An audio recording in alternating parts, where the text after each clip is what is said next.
ಈಗ ವಿನೂತನ ಕಾರ್ಯಕ್ರಮದಲ್ಲಿ ಹಾಸ್ಯ ಚಟಾಕಿಯನ್ನು ನಿಮಗೆ ಉಣಬಡಿಸಲಿದ್ದಾರೆ ಉಡುಪಿಯ ಶ್ರೀಯುತ ಶಶಿಧರ್ ಕಾಮತ್. ಇವರು ನಮ್ಮ ಸಂಸ್ಥೆಯ ಮಹಾ ಪ್ರೋತ್ಸಾಹಕರು. ಸಂಸ್ಥೆಗೆ ಹಲವು ಕಡೆ ಕಾರ್ಯಕ್ರಮಗಳನ್ನು ನೀಡಿ ನಮ್ಮ ಸಂಸ್ಥೆಯ ಯಶಸ್ಸಿಗೆ ಸಹಕರಿಸಿದ್ದಾರೆ.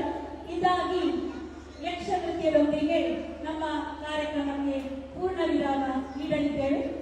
ಗಾನ ವೈಭವ ಕಾರ್ಯಕ್ರಮದಲ್ಲಿ ದೀಕ್ಷಾ ಕಲ್ಮಾಡಿ ಅವರು ನಿಮ್ಮನ್ನು ರಂಜಿಸಲಿದ್ದಾರೆ. ಸುಸ್ವಾಗತ ಶಶಿಧರ ಕಾಮತ್.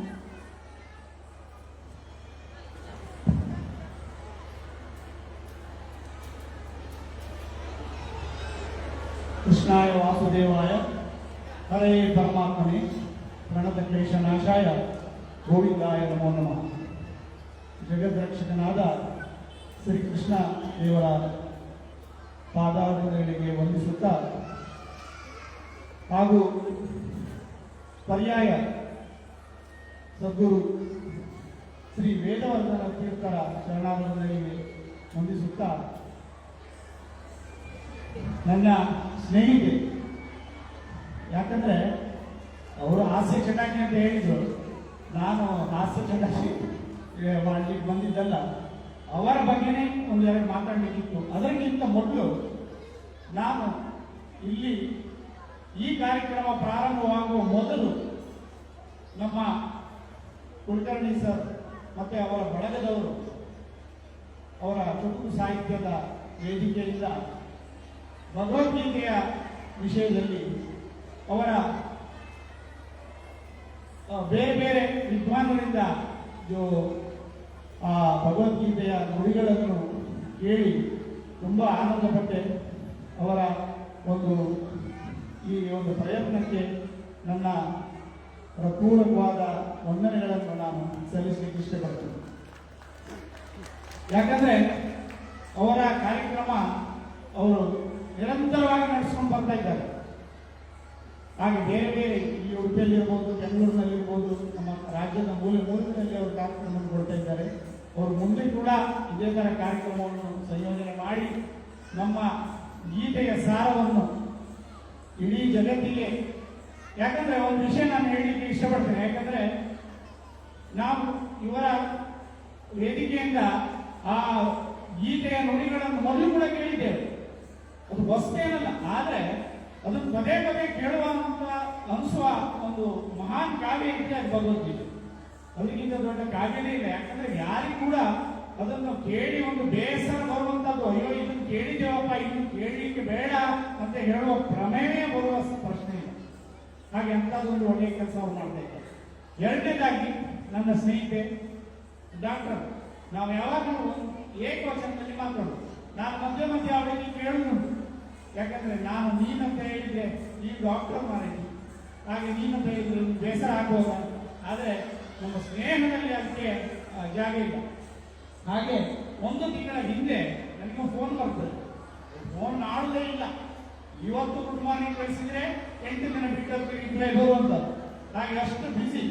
ನಾನು ಕೆಲವೊಮ್ಮೆ ಅವರಿಗೆ ಕೇಳುವುದುಂಟು, ಹಾಸ್ಯ ಚಟಾಕಿ ಅಂತಿದೆ, ನೀನು ವೈದ್ಯ ವೃತ್ತಿಯಲ್ಲಿ ವೈದ್ಯ, ಆದರೆ ನಿನ್ನನ್ನು ನಂಬಿಕೊಂಡ ಪೇಷಂಟ್ ಇದ್ದಾರಲ್ಲ ಅವರಿಗೆ ಮಾತ್ರ ದೇವರೇ ಗತಿ ಅಂತ. ಯಾಕಂದ್ರೆ ಅವರಿಗೆ ಇವರ ಕೊಟ್ಟ ಔಷಧಿ ಏನಾದ್ರೂ ಹೆಚ್ಚು ಕಡಿಮೆ ಆದ್ರೆ ನಾಳೆ ಹೋಗಿ ಹೇಳುವಂದ್ರೆ ಇವರಿಲ್ಲ, ಇವರು ಬೇರೆ ಕಾರ್ಯಕ್ರಮದಲ್ಲಿ ಬೇರೆ ಬೇರೆ ಜಾಗದಲ್ಲಿ ಇರ್ತಾರೆ.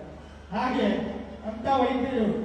ಆದ್ರೆ ವೃತ್ತಿಯಲ್ಲಿ ವೈದ್ಯ ಆಗಿಯೂ ಕೂಡ ನಿಸ್ವಾರ್ಥ ಭಾವನೆಯಿಂದ ಗಡಿನಾಡಿನಲ್ಲಿ ಕುಳಿತುಕೊಂಡು, ಅಲ್ಲಿ ಗಡಿನಾಡಂದ್ರೆ ಹೇಗೆ, ಅದು ತ್ರಿಶಂಕು ಸ್ಥಿತಿಯಲ್ಲಿದೆ. ಕಾಸರಗೋಡು ನಮ್ಮದು ಅಲ್ಲ ನಿಮ್ಮದು ಅಲ್ಲ, ಹೇಗೆ ಬೆಳಗಾವಿ ಗಡಿ ಗಲಾಟೆ ಉಂಟು ಅದೇ ತರ ಕಾಸರಗೋಡಿನಲ್ಲಿ ಇರ್ತಾವೆ. ಆದ್ರೆ ಅಲ್ಲಿ ಇದ್ದುಕೊಂಡು ನಿರಂತರವಾಗಿ ಇಡೀ ನಮ್ಮ ರಾಜ್ಯದಾದ್ಯಂತ ಕಾರ್ಯಕ್ರಮಗಳನ್ನು, ಅದು ಏನು ಫಲಾಪೇಕ್ಷೆ ಇಲ್ಲದೆ ಹಾಗೆ ಒಂದು ಕಾರ್ಯಕ್ರಮವನ್ನು ಅವರು ನಡೆಸಿಕೊಡ್ತಾ ಇದ್ದಾರೆ. ಎಷ್ಟೋ ಕಾರ್ಯಕ್ರಮ 218 ಅಂದ್ರೆ ನೀವು ಲೆಕ್ಕ ಹಾಕಿ. ಮತ್ತೆ ಇಂಥ ಒಂದು, ಯಾಕಂದ್ರೆ ಕುಲಕರ್ಣಿ ಸಾರಿಗೂ ಗೊತ್ತುಂಟು, ಇವರಿಗೂ ಗೊತ್ತುಂಟು, ಬೇರೆ ಬೇರೆ ಕಲಾವಿದರನ್ನು ಅಥವಾ ಒಂದು ಟ್ಯಾಲೆಂಟ್ ಇರುವವರನ್ನು ಕರ್ಕೊಂಡು ಹೋಗಿ ಕಾರ್ಯಕ್ರಮವನ್ನು ಸಂಘಟಿಸುವುದು ಎಷ್ಟು ಕಷ್ಟ ಅಂತ ಎಲ್ಲರಿಗೂ ಗೊತ್ತುಂಟು. ಆದ್ರೂ ಛಲ ಬಿಡದ ತ್ರಿವಿಕ್ರಮ ಇವರು ಆಕ್ಚುಲಿ ಗಡಿನಾಡ ಗಾಂಧಿ ಅಂದ್ರೆ ಇವರೇ.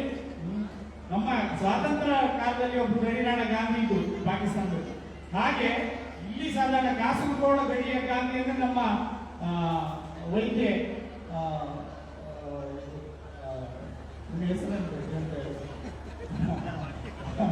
ಇದು ತಮಾಷೆ ಡಾಕ್ಟರ್ ವಾಣಿಶ್ರೀ.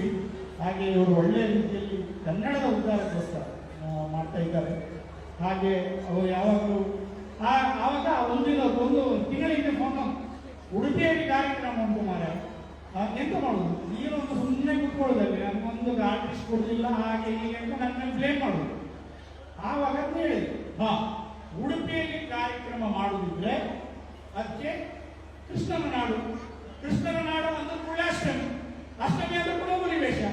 ನನಗೆ ಪಟ್ಟ ನೆನಪಾಗಿದ್ದು ನಮ್ಮ ಅವರು ಸ್ನೇಹಿತೆಯವರ ಮಗಳು ಅನನ್ಯ.